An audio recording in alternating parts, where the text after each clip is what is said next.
one chamber off. He gets up and runs away, driving away in his car. The speak of the rest of the events are cops come, brother caught, mom sad, me mad, brother not jail, brother mental hospital, girlfriend move out, brother call, brother berate us, brother narcissist, brother entitled, me not speak to brother, me stay night at other brother's house for peace of mind. Now, here's how I feel about this situation. I love both of my brothers, especially the one in question here. We've been ride or die since we were kids, and we've had a friendship closer than every friend I've had in my life. However, right now, I don't feel that way anymore. I don't trust him or like him. I don't want to see him for the foreseeable future, and we'll see him again eventually, but not for a long time, and not unless he actually goes through channels to better his life like therapy and whatnot. Bottom line is that I feel hurt, unsafe, and very angry with my brother. When I told my family this, they lashed out at me, saying that I should be willing to forgive him because they forgive me for my mistakes all the time. That he's really sorry about it now, that my feelings are ridiculous, or that I'm being holier than thou just because he made a mistake. When I got 4 people putting me down for not wanting to be there for my brother right now I gotta ask the fucking court. I don't feel like my feelings are being respected at all, and I don't want to force myself to feel some way. Talk to him or engage in our relationship just because it would be a shame to watch it end. I don't want to be around him, and apparently I suck because of that. Am I the asshole? P.S. I am still very angry, I'm sure you can tell, but I am asking this here so I can add others' non-emotional perspectives into my life so I can think on it more and hopefully make the right steps. I want to feel how I want to feel naturally, but I don't want to make the wrong decisions because of it. I just feel wronged right now. All over chump change, by the way. Thank you for your time. Comments. XX Mokamari XX. Do not forgive him. This is insane, dog. And he intentionally tried to kill you. No offense. Fuck your family for trying to justify this in any way. Not the asshole. These are Lisa Bryant comments. If the gun had fired and pulled the trigger, they'd be standing around OP's open coffin, talking about how they had to forgive and forget because family! Substantial Shoe 360. Attempted murder is so not forgivable. Fortune-telling boobs. He literally shot you. You had no idea which chamber the bullet was in, and you could be dead right now. You need to get the fuck away from all these assholes and never talk to any of them again.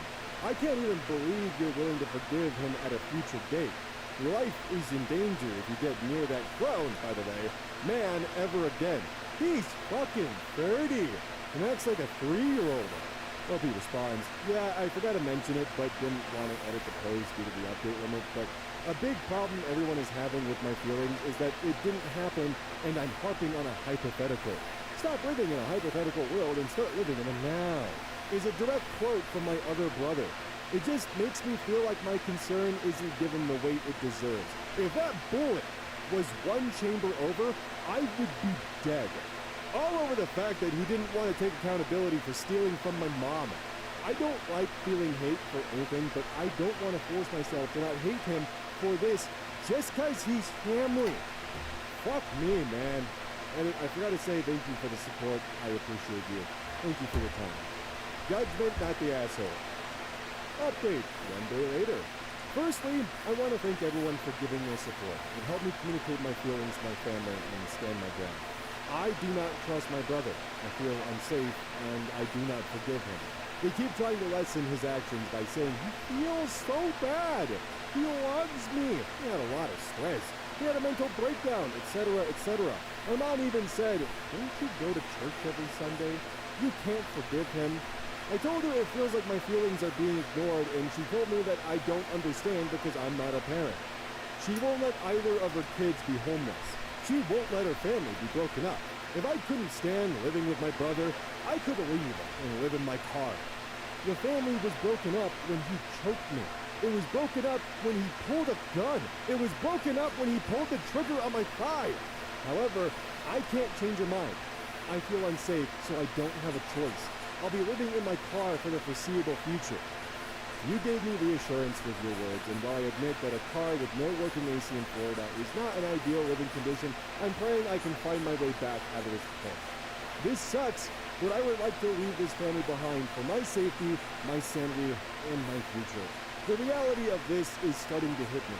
I feel like I'm in fucking shambles, but the genuine only other option is living in this house.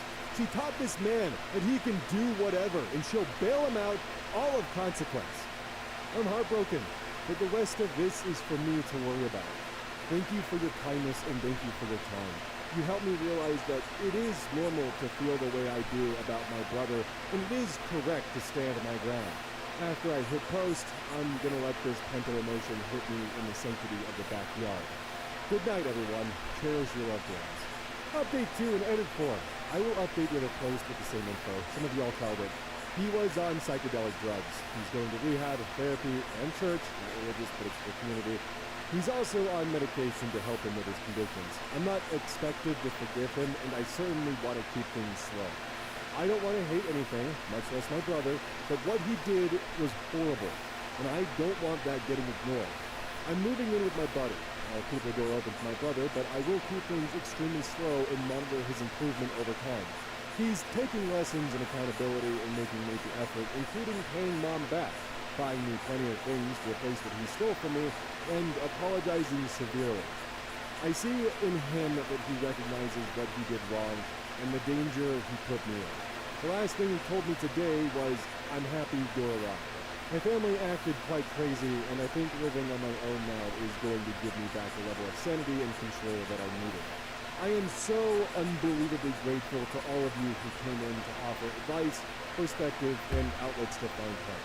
You gave me methods to word how I feel, strength to stand my ground, and patience to stay strong, and hopeful in what is undoubtedly the hardest time in my life. Now I can say I had a loaded gun pointed at me twice in my life, LMAO, an icebreaker. To everyone, thank you so much and cherish your loved ones. Comments, covert pudding. Hey, your mom is playing this like she's not choosing sides, but when someone puts the onus on the victim to fix things, they are 100% on the side of the perpetrator. Don't lose sight of this. Good luck in the future. User illustrious Ice5046 comments, "So he can't be homeless, but you can? Seriously? Sounds like there's a tiny bit of favoritism here." Opie responds, "I wish I could reply to everyone, but I won't lie, this situation has me exhausted. I'll keep reading as I can, but I appreciate your replies and input. I feel like they got in my head about it so much I was starting to lose faith in my own feelings. I feel justified and safe in my decisions, thanks to all of you, and it helps more than you know. I hope he makes the moves to better his life, but I'm keeping my distance. I don't want to be part of it anymore. Fuck, man, the reality of this is going to hit me like a truck eventually. This happened yesterday. I haven't processed it much yet. I don't like hating things, so I hope I can come to forgive him with time and keep my distance. It's a shame to watch that friendship die, but I think that friendship died when he pulled a gun. Not because of me. I can't pretend this didn't happen. Thank you all for your support. I'll be thinking on everything you all say/said for a while. Thinking on everything, honestly, I hope I can come to an outlook that keeps me in a good frame of mind. Gap over, thank you so much for caring as you all do/did. User Lena A comments, "The family was broken up when he choked me. It was broken up when he pulled the gun. It was broken up when he pulled the trigger on my thigh. All this because of coffee. Your 37-year-old brother did all this because he got called out for constantly stealing money from his own mother. The copy. He got excessively violent, not because he called him out, but because his own mother gave him a yelling for stealing from her and told him to move out. You know, there's a correlation, even a causation between how your family's treating your brother's attempted murder and his sense of entitlement, and how they've easily shifted most of the blame away from his shoulders and placed it on yours. Run. And good luck." User Ponte92 comments, "I doubt it was coffee. This is classic drug addict behavior." Covert Pudding's comment about neutrality and shifting onus is something that I do try to talk about pretty often, is that there are numerous cases where by staying neutral, you're actually choosing the side of the perpetrator. She heard the story from both sides, but didn't want either her children to be homeless. But if you don't feel safe with the brother who just pulled the trigger on you, well then you can go and live in your car. About a day after, by the way, she picked him out for stealing $4 every day for less than a week. So, yeah, stealing $4, that'll get you kicked out. pulling a gun and pulling the trigger on your brother? Whoa, wait a minute. Family, let's talk about this. You're being unreasonable here. It is a shame that he had a substance abuse problem and that he was on psychedelics that were causing him to be, well, as reactive as he was. But beyond the brother's actions here, the actions of the mother and other brother would stick with me for the rest of time. You're telling me that having a gun pulled on me and a trigger pulled isn't actually worth having these emotions for, and I'm being unreasonable for feeling unsafe or shooken up by this, and that I'm hesitant to even begin a relationship unless he actually puts the time in to fix this shit? You're telling me that's unreasonable? Yeah, that would stick with me for the rest of time, and that's how I would pretty much see my family from then on out. Is the fact that favorites have been shown, and that for some reason a gun being pointed at me and the trigger being pulled is somehow lower on the totem pole than him stealing $4 from you every day. I know my place in this family, and I'm walking away. God damn. This post was collected by Choice Evidence 1983, and the tagline is, "It dawned on me that he was a wizard." The original OP is Throw R.A. Sam at 232, posted r/relationship advice. October 3rd, 2025. Content warning for mentions of domestic abuse, emotional manipulation, past trauma, and gaslighting. How do I, 23 female, get my boyfriend, 28 male, to stop hurting me as a joke or act of love? We've been together for over 3 years now. I don't even know where to start. My boyfriend keeps physically hurting me, and I feel so tired and confused. I've asked him over and over again to stop, but he doesn't. He doesn't take me seriously. He slaps me on the head when I make a mistake. He bites me so hard that I have bruises all over my neck, shoulders, and back. He hits my back/legs so hard it's sore for hours. He twists my arms painfully. He squeezes and twists my fingers. Right now, one of my fingers can barely bend, and he knows I need my hands for work tomorrow. Sometimes he does this even when I'm cooking with hot oil or using a knife, like pinching my upper arm when I'm holding something sharp.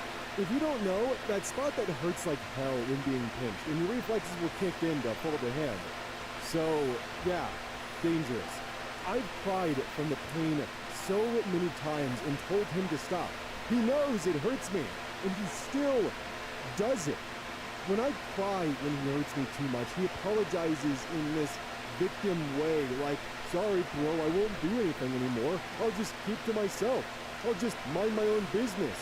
But if I don't act happy and forgive him right away, he gets angry and yells that I'm making a big deal out of nothing, and he already apologized, and I'm pushing it too far. He acts like he's the victim of my drama. He calls all of this teasing or jokes, but it's not a joke. I'm covered in bruises, sore and exhausted. I feel like no matter how many times I ask him to stop, he doesn't listen. He gets cocky, acts like I'm the problem, and I'm so tired. I don't know what to do anymore. I don't want to live like this. He says that the bites is how he shows love, but I have so many huge bruises all over me, and it's so sore. Lifting heavy stuff at work is so much harder for me. Relevant comments. Commenter 1. So, this is abuse, and you can file charges for him slapping your head and biting you so hard there are bruises. Document it. Get out of the situation now. It'll get worse over time, not better. OP responds, the way he portrays it each time is as playful, as joking, or as love. He hasn't done this while angry or upset, but nevertheless, it still hurts me. Seeing so many people call this abuse really shocked me. I didn't think it was abuse. Commenter 2.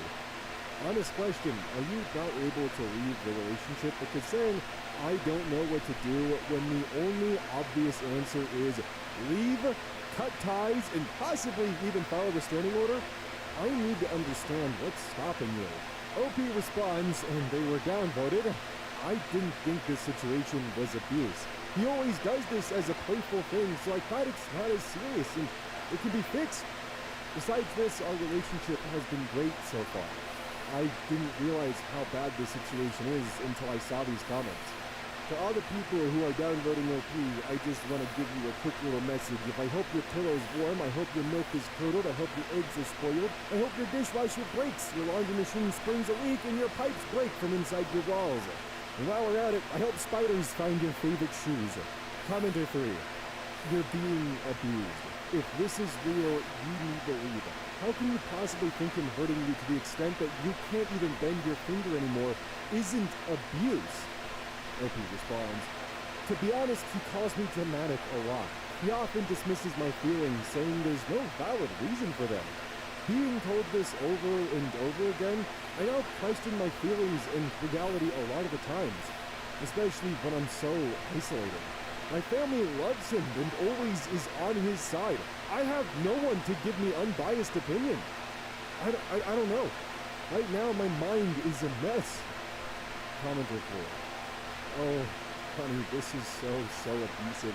Is there somebody you can go stay with, family or friends? OP responds, not really. I have just myself. I'm studying and working at the same time, so I can't afford to move right now. Commenter 5. Please get away from him. If you let him continue, he will escalate. He actually says sorry, bro? OP responds, yes, he does. It's his way of dismissing me whenever I cry afterwards. Sometimes he gives a genuine apology, sometimes he just wants me to shut up. OP on her family seeing her boyfriend abusing her. My family knows about everything. They call me too serious and uptight, saying he's just affectionate and playful. But to be fair, my family has been very messed up towards me in the past. Now that I'm thinking about it, I wonder why I even took their opinion into consideration. OP explains more about her past and creating a plan to get out. OP, I faced a lot from my family. They even let my visit and sleep over almost every other day with full knowledge of what happened and didn't allow me to have a key for my bedroom. It's barely the tip of the iceberg and not even the worst thing that's happened, but yeah, I'm starting to realize I'm carrying baggage despite wanting to act like I'm okay. There's a lot to unpack if I want to do better in life. It is a lot more that happened in that family, but I have worked hard my whole life to get away from them. Now, too, I'm pursuing a degree hoping for a better life. With what's happening in my relationship, I need to think hard at how to go from here, but my plan definitely isn't staying. There were some really harsh comments here, but they all conveyed the same message. It won't change for the better. I have not worked so hard to leave one misery just to stay in another. Commenter 6. Feeling gaslit on a regular basis, it does kind of feel like your mind is a mess because of what he's telling you. I understand why you would need a stranger to explain what you've been through, because you're too close to it. Brain fog is real, and they enjoy doing it. Now that you know this part, what comes next for you? OP responds, thank you for being understanding. I don't know how yet, but I will look for a way out. There's so much at play. School, work, foreign country. I have just myself, but where there's a will, there is a way. These comments really opened my eyes. I certainly do not wish for this to be my life. Update. May 24th, 2026. Over 7.5 months later. First, I want to thank the people who took the time to respond to my post 7 months ago. I wasn't sure if I would ever make an update, but a lot of the advice people shared helped me. I left. It took me months of planning, saving money and figuring out how to safely leave. Starting over has been difficult, but I'm out now, and I'm trying to rebuild my life one step at a time. Everything still feels very recent, and I know I still have a lot to process. I'm hoping to start therapy when I'm able to. Looking back now, I can see a lot of warning signs that I ignored at the time. There's also something I wasn't honest about in my original post. I changed some identifying details because I was afraid of being recognized, including my age. I was actually a minor when I met my ex-boyfriend, which has been difficult for me to fully process now that I'm out of the relationship. Things became worse when he realized I was pulling away. Arguments about nothing became more frequent. He started accusing me of cheating, going through my phone and trying to monitor who I talked to and where I went. Eventually, during one argument, he slapped me across the face. After that happened, I left the next morning while he was at work. Since leaving, he repeatedly tried contacting me through calls, messages, emails, and fake accounts. He also showed up at my workplace and school trying to find me. A lot of the warning signs people gave me on my original post ended up being accurate, and seeing things escalate the way they did was honestly frightening. I tried getting help from the police, but because the evidence wasn't sufficient, nothing came out of it. I decided to move cities, change my contact information, and block him everywhere I could. I still don't fully know how to talk about everything that happened.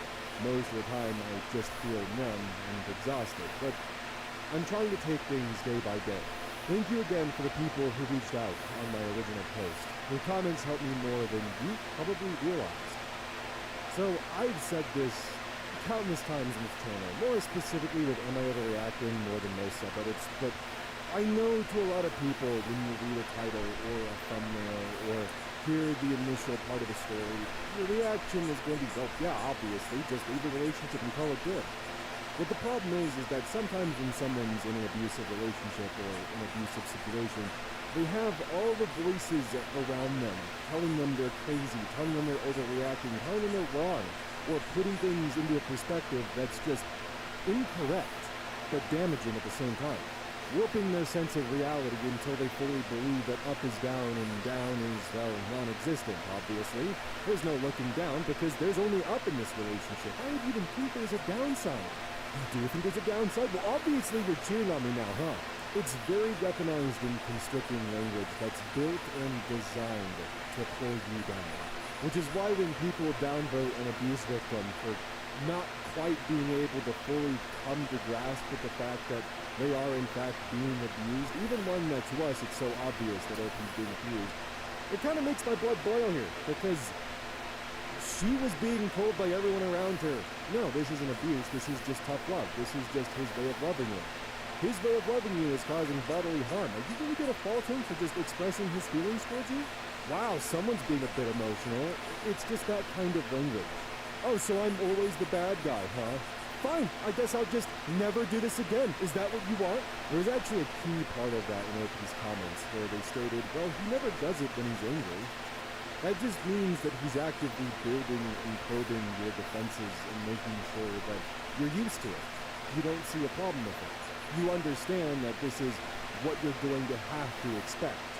I almost wonder if maybe there's a side of Reddit where, because they've never actually been in or experienced a loved one or themselves getting into an abusive relationship, their entire pickup is through osmosis. So they see comments that are being harsh, but tough, but loving, saying, hey, this is abuse, you need to get out of that situation, you can't be doing that to yourself, you deserve better. And then they turn around and go, you're just the asshole to yourself for not recognizing this is abuse. Anyways, next post, thinking they're doing the same thing as the prior comment, but one is trying to be supportive but firm, and the other one is being dismissive. Now, if Opie was being dismissive towards people trying to tell her that it was abuse and saying, like, nope, that's not abuse, you're wrong, or being extremely argumentative, I could understand the downvotes. But Opie just simply said, I didn't think this situation was abuse, and I didn't realize it until I saw the comments. And your average Redditor tips their door and goes, oh, you see, princess, it is abuse, and you're fucking stupid. Downvote. Get off my website. This post was covered by Choice Evidence, 1983, and the tagline is, it dawned on me that he was a wizard. The original OP is Jay's Dream, posted to r/AmITheAsshole, and Redditor updates. Originally posted May 11, 2026. Would I be the asshole for taking away my friend's spare key of my apartment? Context. My, 28 male, friend, 27 male, recently broke up with his partner, 27 female. Let's call him Tim, made up name. Since he didn't want to stay in their shared apartment after the breakup, he asked me if he could stay at my place for a while until they settled their affairs. I agreed, and he's been using my guest room for 3 weeks now. We decided that he doesn't have to pay me rent, but he'll take over the grocery shopping.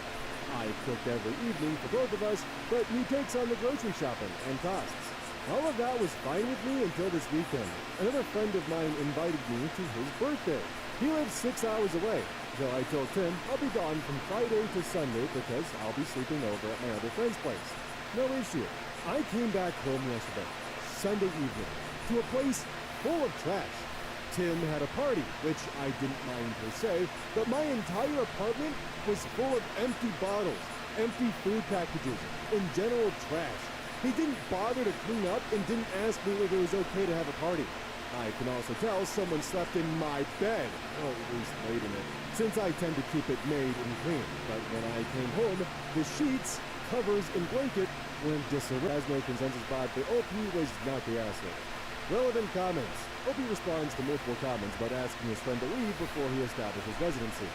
OP responds, I will. He'll be back from work in a few hours, so I'm preparing myself for that. I want to give him a chance, but after really thinking about it, I realized I'll be relieved if I have my apartment to myself again without having to worry about something going wrong. So yeah, no second chance in this case. I thought about giving him another chance, but the more I think about it, the more I just want to come home to my own quiet apartment by myself. So maybe a bit of selfishness is mixed in here, because that party just really made me want to have my place just for myself again. I do feel bad for kicking him out, but he'll live. Maybe not happily, but it's not like he'd be homeless. Does OP know why the friend's girlfriend dumped him? I'll be honest, his girlfriend was a piece of work as well. She cheated on him twice and he forgave her both times, so I wasn't really sad about their breakup. OP needs to prioritize his needs before allowing someone to stay at his place. I feel ya. I always tell my friends to prioritize their health, but when it comes to myself, then it's suddenly a lot more difficult to follow my own advice. I still won't mind letting people stay over for a night, mostly because my apartment is the place everyone meets up at every week.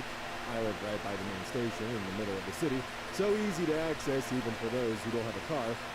But I don't think I'll let anyone stay for long periods of time anymore. A night is fine if someone misses their last train, but that's it. Commenter 1, not the asshole, remind him that he is either a guest or a roomie. If so, sign an agreement, contract, with a start and end date, rules, and an agreed weekly amount paid, rent. Save yourself future problems. OP responds, in my country a subcontract would need landlord approval, which I won't get. So him staying is meant to be temporary, even if we wanted to truly share the flat. I guess it's time to get a bit confrontational once he's back from work. Thanks for the reply. OP should evict his friend if he goes past 30 days. OP responds, that 30-day rule doesn't exist in my country, but man, if it did, that sounds like a pain in the ass. Like, what the fuck? Thankfully, that law or rule doesn't exist in my country. If it did, I would act a lot differently. 30 days for residency sounds like a wild concept to me. That seems like it can cause a lot of chaos and trouble. Commenter 2. Not the asshole. Also, change your locks. Who knows if you made a copy or who else has copies? OP responds, it's a safety lock, so changing them would need approval from the landlord. But it also means it's impossible to just go get spares since companies don't just remake them. He'd have to make copies himself, and I know he's not that kind of guy at least. He may be a dick sometimes, but he's not a criminal. I'll still keep it in the back of my mind just in case. OP on his friend's behavior or instances of bad judgment. He's not a very orderly person in general, but this weekend was pretty bad. Not sure if it was an instance of bad judgment yet. He's still at work. He'd probably just give me grace if the situation was reversed, except for the bedroom. Pretty sure if I slept in his bed, he'd flip out on me. Update 1, May 12th, 2026, the next day. So, my friend came home from work, and I sat him down to talk. I'm not a confrontational person, so it was difficult to find the right words, but I think I managed it somehow. I told him I was disappointed with how he acted while I was away, and that coming back to my place full of trash and my bedroom in disarray was an absolute no-go for me. He apologized and told me he overestimated his limits on how much alcohol he could handle, so he didn't manage to get up on time to clean before I came home. He also explained that nobody actually slept in my bed overnight, but that he used it to lie down for a minute when he got migraines the evening before. In the end, I said that while I understand where he's coming from, that behavior isn't something I tolerated before, and I won't start now. We agreed that he can stay until the end of the week, so he has time to look for other accommodations. For anyone wondering, yes, he's already looking for a new place to live, and I've helped him look for apartments in the last weeks. But our city is hell when it comes to trying to rent a place without going bankrupt. He also doesn't own a car, so public transport has to be available, which makes it even more annoying. I'm sure many of you can relate. Since he apologized and I've known him for so long, I decided to not make it a bigger deal than it needs to be. He's in a difficult situation, and dropping a long-term friend over one mistake is not my style. We're both adults, and I trust him to learn from this experience. Thanks to everyone for commenting and giving me the courage to actually speak up. I know I tend to avoid difficult conversations, so the comments on my original post really help. Relevant comments, comment or what? Just be careful. Sounds like friend may make being in bad situations a way of life. OP responds, I'm aware. But I've been in a similar situation before, and he stayed and helped me through it. So dropping him over this would make me feel horrible. I have the hope that once he gets his own place and has some space for himself, that a lot of his problems will sort themselves out. That relationship was toxic as hell. Commenter 2, did he clean up in the end? OP responds, well, we cleaned up together. Commenter 3, this friend of yours seems decent. He realizes he was wrong and apologized for it. You also handled the situation well without damaging your friendship. By the way, have you checked your house again? If it were me, I'd double-check my money, jewelry, and other valuables after having a group of strangers over at my place. Hope he responds, he is. Maybe a bit misguided sometimes, but he's a decent man.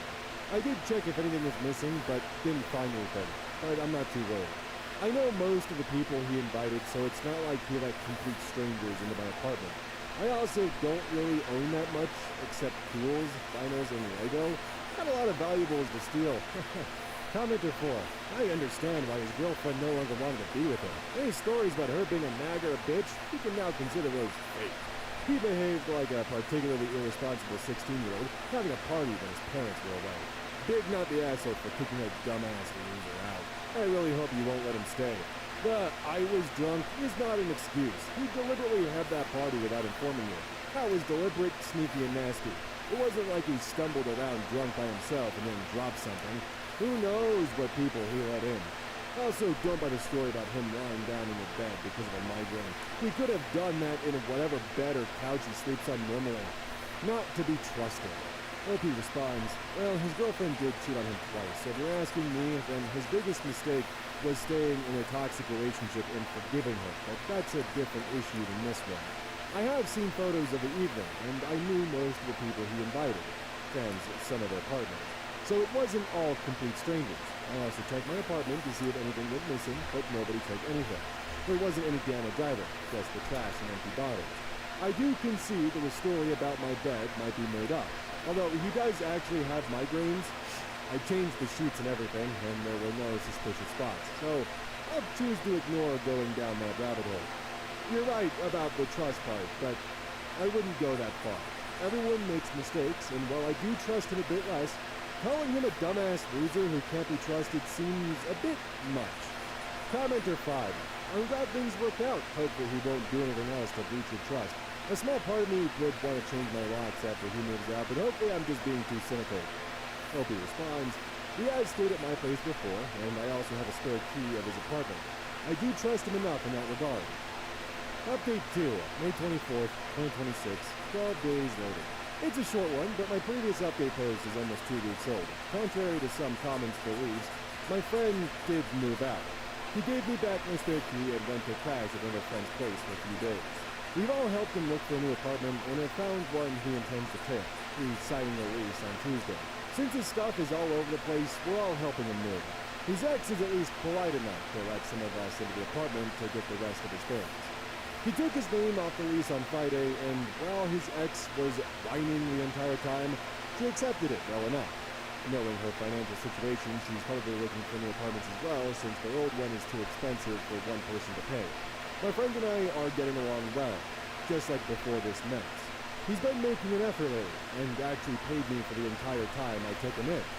I didn't ask for money, but he came to me and gave me $300 for rent and utilities. Also, for the few who asked, no, I didn't change my locks or get new keys. He gave me back my spare key, and it's been fine. I'm confident that I know him well enough to know he wouldn't have given the key to anyone else or made replicas. I appreciate the worry, but for now, it's not something I even consider as a possibility. Not sure if this is enough to be called an update, but I thought some folks might still appreciate it nonetheless. Edit to clarify, his girlfriend cheated on him twice, at least that's what she's admitted to, so the blame for this whole chaos isn't solely on him. OP's friend sounds like a good guy, just misguided and down in his luck. Like, if this was a situation where he had thrown the party and, being a friend of 10 years, didn't give a shit, made OP clean it up, didn't give a damn about someone potentially sleeping in his bed, and just the whole mess, then I'd say, yeah, cut that relationship off, that person's not a friend. But while it is still annoying, frustrating, and kind of violating that he threw a party in the apartment without asking and someone was in his room, potentially in his bed, and he didn't clean up the mess, the fact that he still tried to rebuild, clean it up, and it was kind of a situation of, fuck man, I'm sorry, couldn't handle my liquor, I did not wake up in time to get this cleaned up, my bad. Like, he is trying to make things right, and considering this is a 10-year friendship, I think some grace is definitely in order here. And him, without asking, giving $300 for renting utilities, that does show pretty strongly for character and where he stands. And the fact that, yeah, he did fuck up, he did do something really annoying, but he's not a bad guy. He's just down on his luck and not making the wisest of decisions. On another note, I'd be super uncomfortable going to a friend's house to have a party and they're not there. I don't know if I'd be able to do that. This post was posted by Shark Ava. The tagline is, you get what you pay for and Reddit is free. The original OP is Mental Stuff 2391, posted in r/offmychest, the 29th of May, 2026. I'm about to get fired by a phone call, and my whole family is stoked. My boss is calling me in 14 minutes exactly. I'm pretty sure I'm getting fired. I'm very nervous. My husband is stoked. This job, I love this job. I do not like my boss. She has caused me a significant amount of stress, and it's been a mess for me mentally. I recently had a baby, came back from maternity leave. My boss started stressing me out again. So I put in my 2 weeks notice 1 week ago. We are very fortunate that my husband makes enough money to support our family. So I put in the notice with the plan to stay home with our little. Said little is currently fighting a cold. I had to take him to the doctor this morning. I told my boss that I might not be there today because of this doctor's appointment.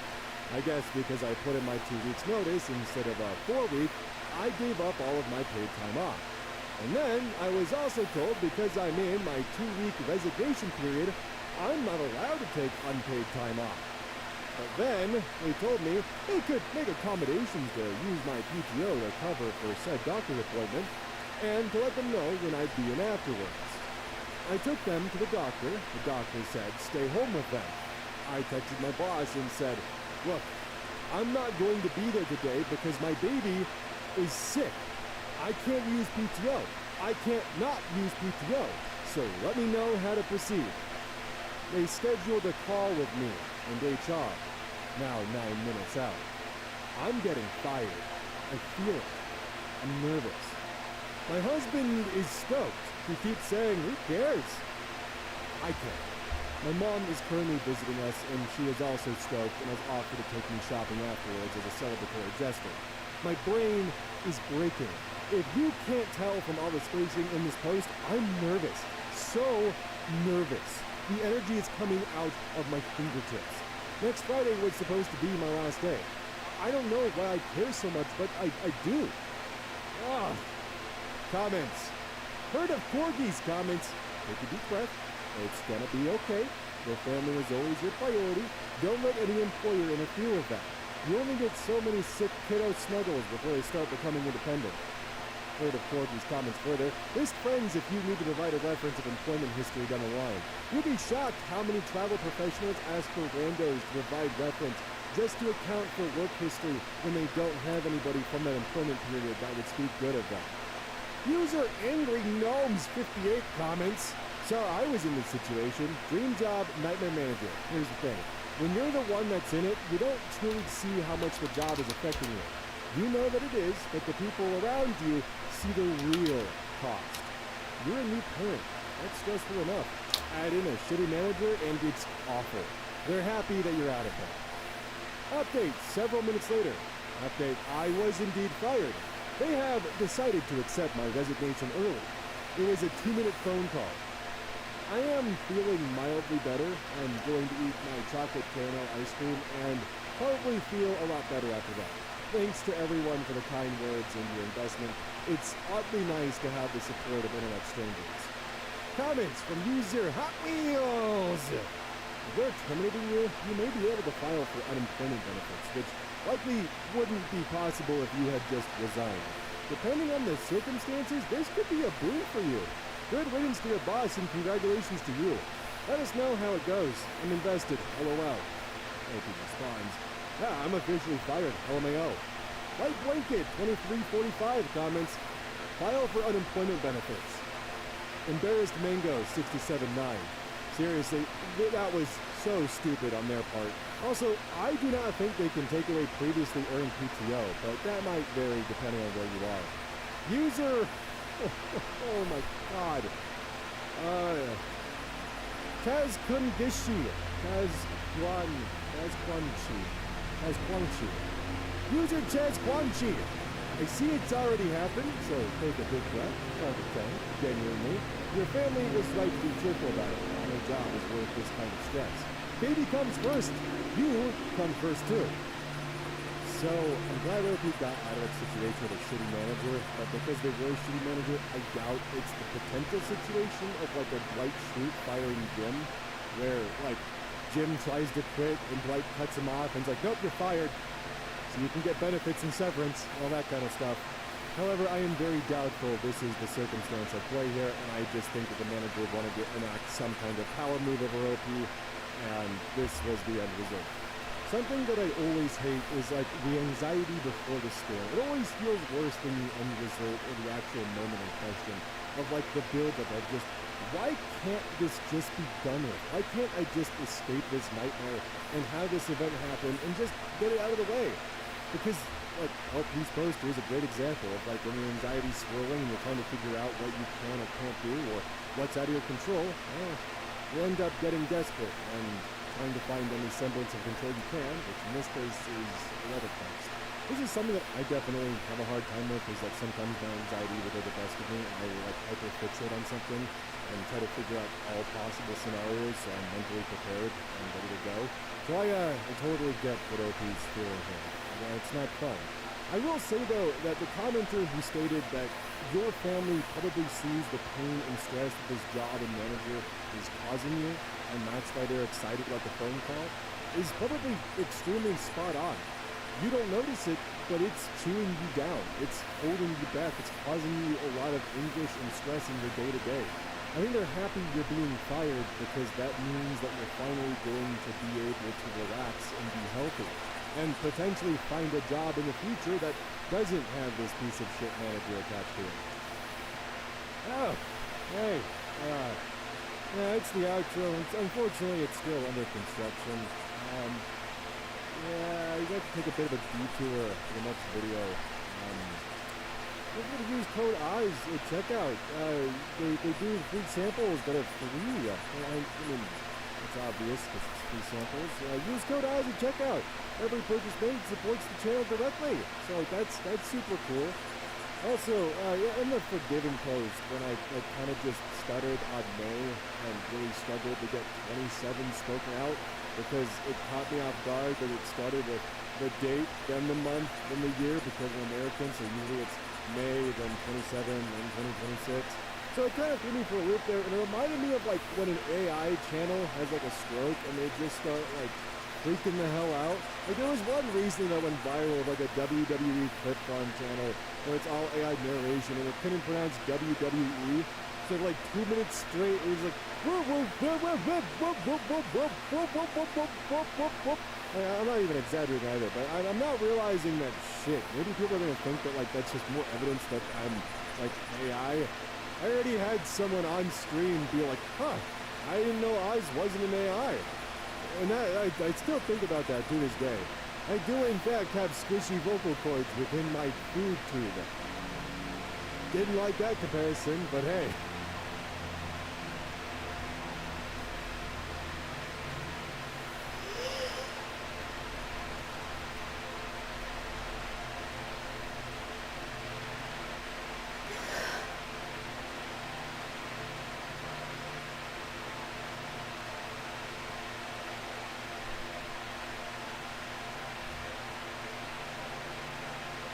Welcome back, everyone. Oz here, and today I've got some r/oh no consequences. As per usual, I'll be reading you the post, giving you my opinions, and I hope you do the same down in the comments below. And without further ado, let's jump right into it. Am I the asshole for telling my wife that if I waited for her to make memories with our son, we wouldn't have any? Last weekend, I, 39 male, helped my son, 14 male, dye his hair purple. Or my good friend who actually knew what he was doing helped my son dye his hair while I was there for music requests and object fetching. It was such a fun day, and I could tell how happy it made my boy. I didn't tell my wife before we did this, and that was the catalyst to the fight we're currently having. But for me, it's so much more than this one incident. My wife has been hands-off with our child for a while now. His soccer games, little road trips to nearby amusement parks, back-to-school shopping. She's too busy with work, or too tired from work. So, I've mostly just stopped having the conversations. Why would I waste my breath to have the same conversations on repeat? The night we dyed his hair, she started crying while we were talking, saying we were making all of these memories without her. I asked her what she expected me to do. If we waited for her to make memories, we would be sitting in a dark room 100% of the time. My son isn't even really comfortable with her anymore. There is no, I can't take you, go ask your mom. Now it's, I'm sorry I can't take you, let me see if friend is free that day. My wife isn't speaking to me now, and I'm wondering if I took it too far. I don't know. I was hoping some brutal honesty would change something. I would have loved having more kids, but I guess it's for the best now that she said no. Edit. I'm a stay-at-home dad. The original plan was for me to start working again when our son went to kindergarten. But my wife was gunning for a promotion around that time and asked me to stay home longer. Once she got the promotion, her hours increased. So that time was extended once again. I'm responsible for all the household chores and general homemaking tasks. I cook, clean, do all the yard work, all the grocery shopping, etc. I do enjoy being a stay-at-home dad, but I've been ready and willing to rejoin the workforce for a decade now. At this point, I'll be getting a job when my son turns 16 and he can get himself to and from school. But my wife still refuses to cut her hours even if I get a job and gets frustrated every time I bring it up. There is no point in me forcing my son to ride the bus or figure out a ride for himself if my wife still won't make the effort or compromise in order to spend time with him. And right there, at the end, that is the part that cements OP as being nowhere even close to being the asshole and just makes his wife the one who's entirely in the wrong here. Even without that little bit of context, there could still be a lot of wiggle room, but that one there just puts OP entirely in the corner. The wife is upset because they're making memories without her, but she is never around. So what is she to expect? Them to just simply never make any memories, to be miserable? She's the one who quite literally chose this, and when offered a clear-cut solution, she turned it down. She can be as career-oriented as she wants. That's okay, but she has to be ready for the consequences that will inevitably come with that, for being as career-driven as she is. And this is regardless of gender. I mean, hell, my dad was extremely career-driven, but he still found ways to make it work, even with being a divorced father. Solutions and compromises are being proposed, but they're being actively declined. And the consequences of that declination, is that a word? That can't be a fucking word. Hold on a second. A formal refusal. God, sometimes I love the way the English language works. Sometimes. Anyways, she refused the compromises and expects to have her cake and eat it too, and is upset that she can't. Cross posted from r/am I the asshole? That is shocking. My husband wanted a divorce until he lost his job. Am I the asshole to follow through with filing? My husband, 34 male, and I, 38 female, have been married for 6 years, together for 9. We have had our ups and downs, but the biggest down is how he speaks to me. I just had our son 1 year ago. When I was 10 months postpartum, he was telling me I'm fat and lazy, and all I do is take care of the baby and work. As I still had baby weight on navigating new routines, work, and caring for our baby and 4 other children while working 40 hours a week. On my birthday, he demanded I not leave the house or he would divorce me. Just so happened my daughter had an appointment at UCLA for her teeth the morning of my birthday, so I took her. Needless to say, he didn't even say hello to me and slept in his game room. He's been sleeping there since. It's been 2 months. He told everyone he was divorcing me, spoke to an attorney and everything before telling me he wanted a divorce. He told me I was not the prize. I'm almost 40, have 4 kids, and 3 who are minors. He said he's the prize. He's in his prime and makes good money, and any woman would love to be in my shoes and take care of his kids. He even went as far as inviting his baby mother into the house to visit while I was out. Fast forward, he loses his job and telling me to wait to move. He then starts talking nicer to me and acting different than before. I told him I was still moving out and going forward with separating because his actions did not align with someone who wanted to be with me. It feels more like I'm his only option at the moment. Now he's going around saying I'm a gold digger and leaving as soon as he loses his job. He's saying he wanted to try to make it work, but I'm the one choosing to leave to all his family and friends. So am I the asshole for following through with what he initiated even after he lost his job? I recognize a lot of what the husband's saying from being part of the whole red pill fiasco, the manosphere part of YouTube, where it's all about, being a male in your prime and all the masculinity and, oh, your wife should be honored to be your trad wife. And if she's not, then you can just get another one who would love to be there for you like that. And by the way, if you're my audience and you find yourself going down the whole angry rabbit hole of the manosphere area, they're setting you up for failure. They're using you to pad their bottom lines to boost their image, and in the end, they're going to end up giving you advice that will leave you worse off. You might feel a small rush of confidence to start, but in the end, it's going to leave you like this guy. Don't be the person who they tell you to be.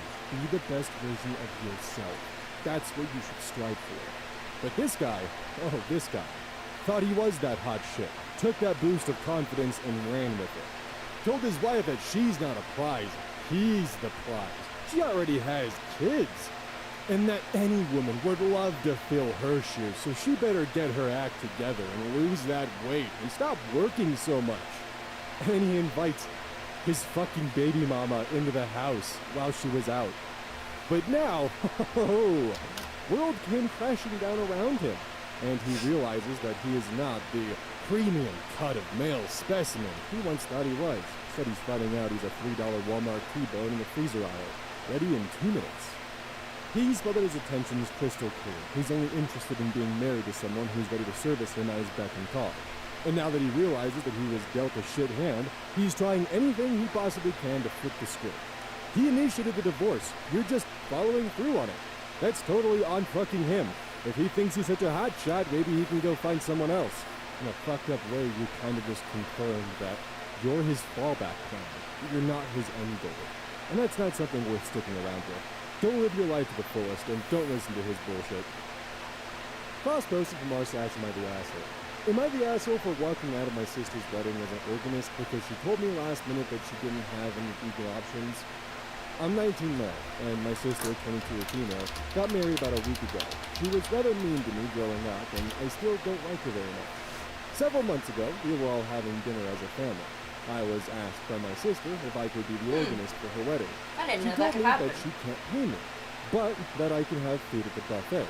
Since most of the gigs that I do are paying ones, I initially said that she's going to have to I pay me. see you too. But my parents got mad at me and told me that it's unreasonable to expect family to pay me for playing music.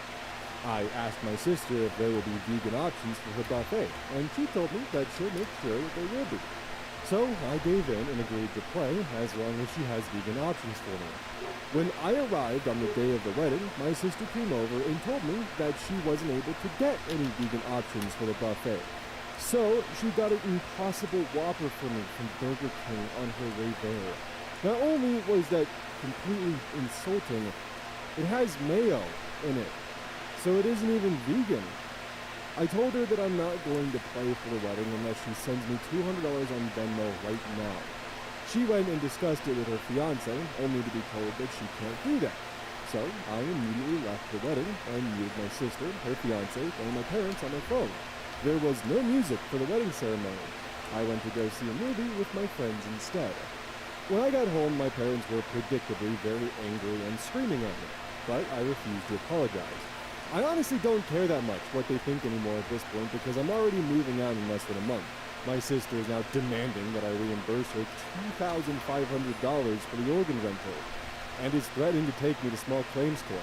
I told her to pound sand because not only was there no contract, She didn't even uphold her end of our verbal agreement. You could spare $2,500 for an organ rental, but not $200 for your brother to play said organ? Seriously? This is just outright taking advantage of family. Because if this was just actually a regular musician or someone who was hired to be at the wedding, getting a vegan an Impossible Burger or declining to offer them $200 for a stranger to play at your wedding would not fly. And everyone would be like, yeah, go you for standing up for yourself. But because it's family, oh, that changes it according to r/am I the asshole. That makes everything different. All forms of reimbursement were either declined or failed by OP's sister. Here's a comment thread from the original post. Alright. Mokim Bikara. I think. You're the asshole. Sorry, but you could have gotten mad about this after the wedding and not made a scene. Maybe ask for something else and be payment after the wedding that wasn't your full rate. It's her wedding day, and playing some music is not a big sacrifice for family. Even family you don't like much. You had an opportunity to be the bigger person, and you blew it. You acted like a child. Hickey, 26 comments. He's 19. He basically still is a child, and if his family haven't even bothered providing food for OP after agreeing that's what they do, although there should have been options even if he was just a guest, why do you think they reimburse him later? It being family does not mean that anyone has the right to be disrespected, and saying that you should be the bigger person only encourages the negative behavior and stress out the person trying to be bigger. It's basically code for be a doormat when everyone has the right to assert their boundaries. Superfly22 responds, in the real world there is literally no one that would say he isn't an asshole. Being kind doesn't make you a doormat. Ruining a wedding does make you an asshole. Arthur Max responds, she's the one who ruined her own wedding by being a douche to and stiffing her organ player. She completely reneged on her deal and was offered to pay the very reasonable fee OP had originally demanded instead, and still wouldn't pay. She staked her entire wedding on OP being a doormat. Working for free for your disrespectful sister is being a doormat, not nice, and OP called her bluff. Use Your Burbs responds, people aren't only calling him you're the asshole because it's his sister. If he was just a friend or someone hired and she backed out last minute, it wouldn't be an issue.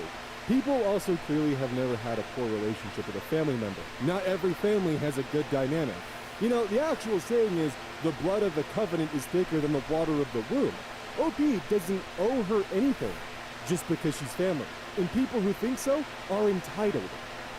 Final thoughts, once again, if you can spare $2,500 for a rental on the instrument the musicians to play on, then you can spare $200 when you play the fucking instrument you rented. That's it. That's all the brother wanted, was just to be actually compensated for his time and his talents. And instead, they thought because he's family, he should do it for free.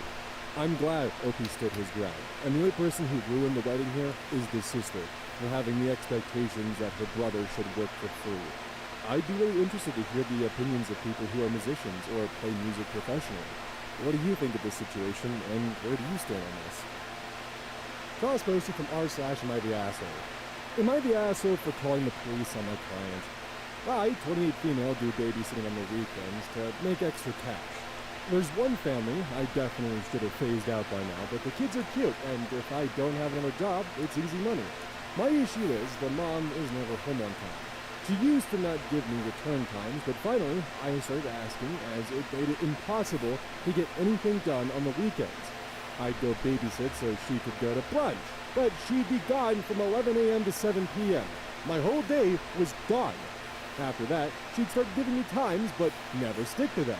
She wouldn't even call to tell me. She'd just stay out. On Saturday, I got to her house at 6, and she was supposed to be home by 9. I told her she needed to be on time because I had plans to go out with friends. I was even getting ready at their house after I put the kids to bed. She promised. And of course, 9 o'clock rolls around and she's not home. I call her, no response. Text, no response. Another hour, nothing. Still calling and texting. Finally, it's midnight. By this point, my plans are long ruined, but I'm pissed and exhausted. I call her and leave a voicemail saying if she's not home in the next hour, I'm considering the kids abandoned and calling the cops. I also text her this. I try calling her 30 minutes later, and it goes to voicemail on the second ring. I text her again, and she leaves me on red. If she had reached out saying, "Hey, I'm staying out until X time," I would have stayed. I don't know any of her family nor the father of the kids, so I can't call them. I gave her a grace period of 15 minutes and tried calling again. Finally, called the cops, but not emergency line. They showed up, and I showed our agreement in text from earlier in the week confirming that she'd be home by 9. They tried contacting her, didn't answer. I was dismissed, and they took the children to the police station. I go home and go to bed. I am awoken at 3 a.m. by a frantic call. It's her. Where are the kids? Why am I not here? I tell her I followed through on my threat. Check the police station. She cursed me out. I hung up and went to bed.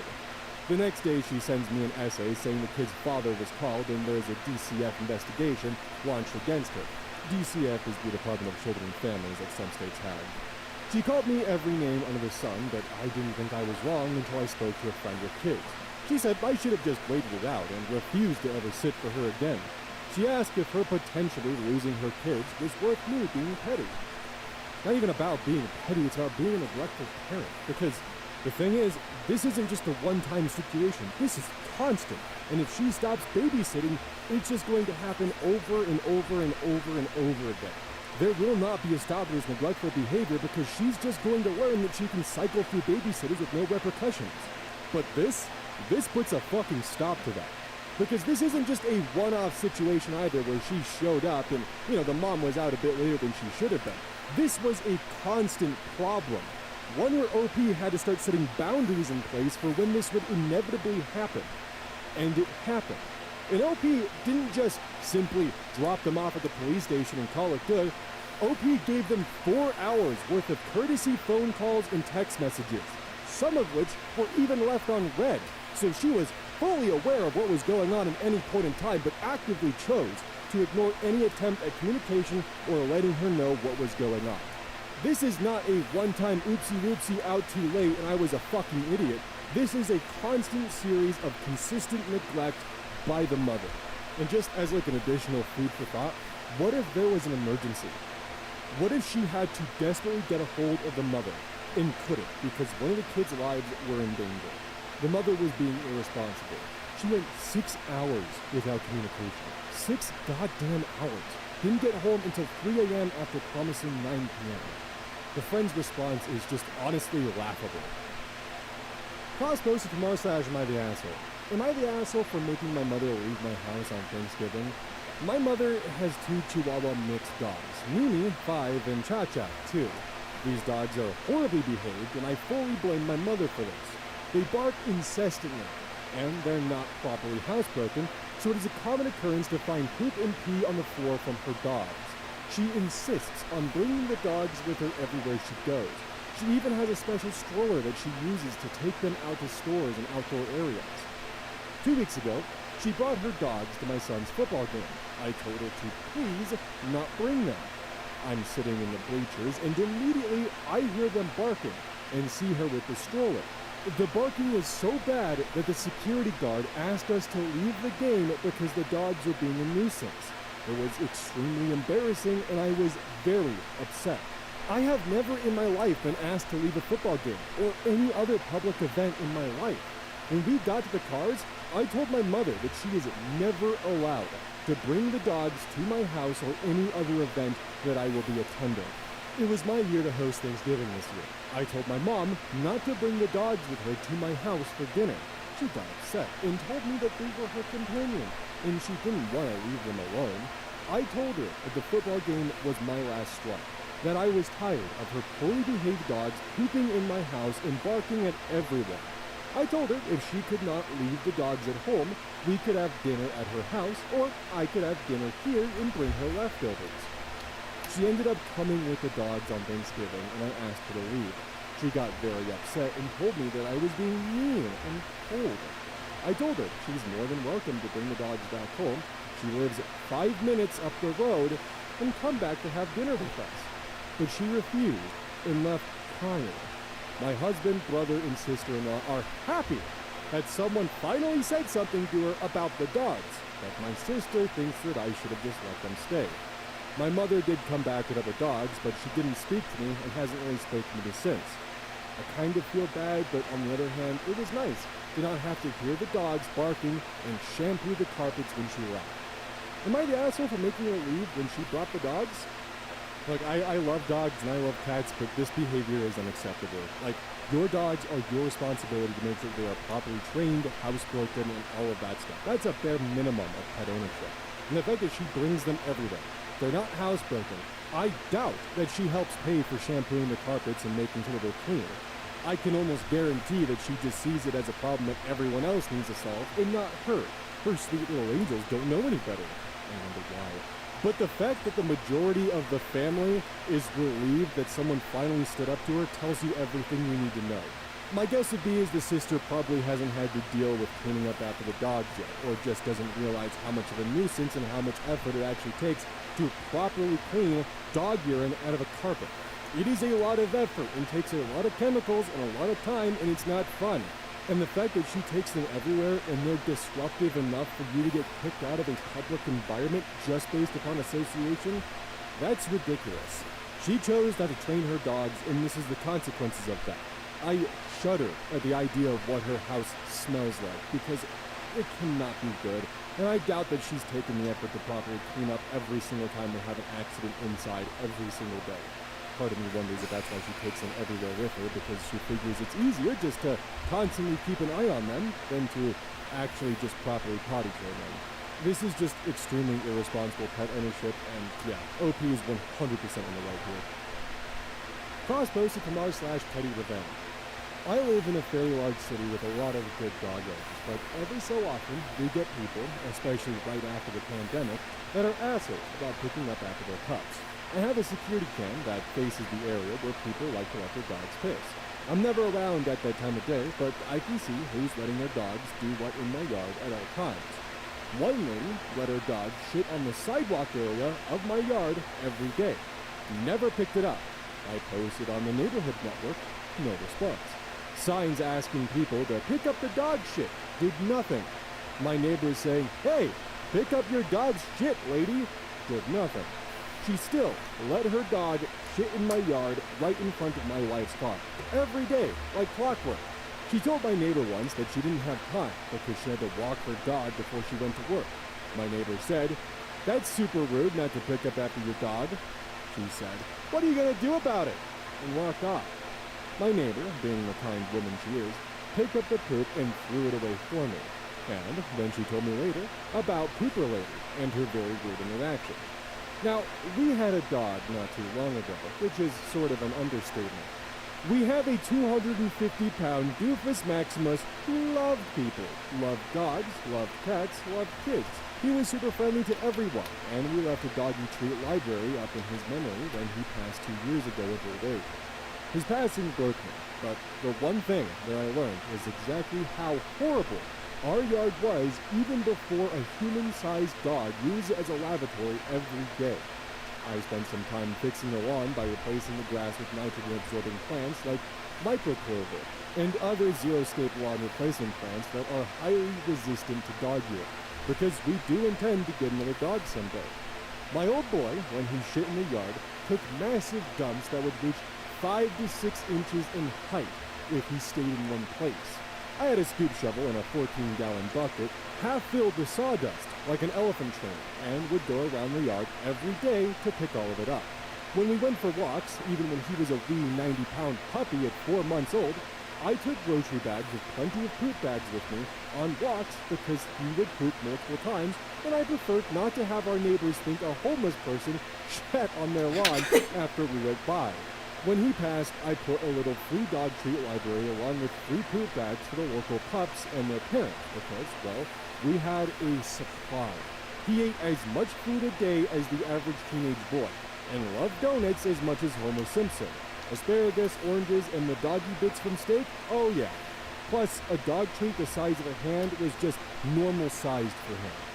The upshot is that what we had on hand when he passed was roughly 8 times the normal amount a dog parent would have. And I didn't want it to go to waste. So we provided it for free until it ran out. I even have a small bucket nearby labeled, "If you have dog poop bags, please drop them here." because the raging debate of whether it's rude to drop tied-off dog shit bags in a nearby garbage can rages on the next door lists every year, along with the fireworks conversation that starts around July 2nd and continues for the next 2 weeks. The point is that there was absolutely no fucking excuse here. On top of that, I had previously met this lady and her dog when I was walking my old boy around the block. She is one of those people who walk their dog while surfing their phone and plugged into a podcast or call at all times. And her dog is one of those long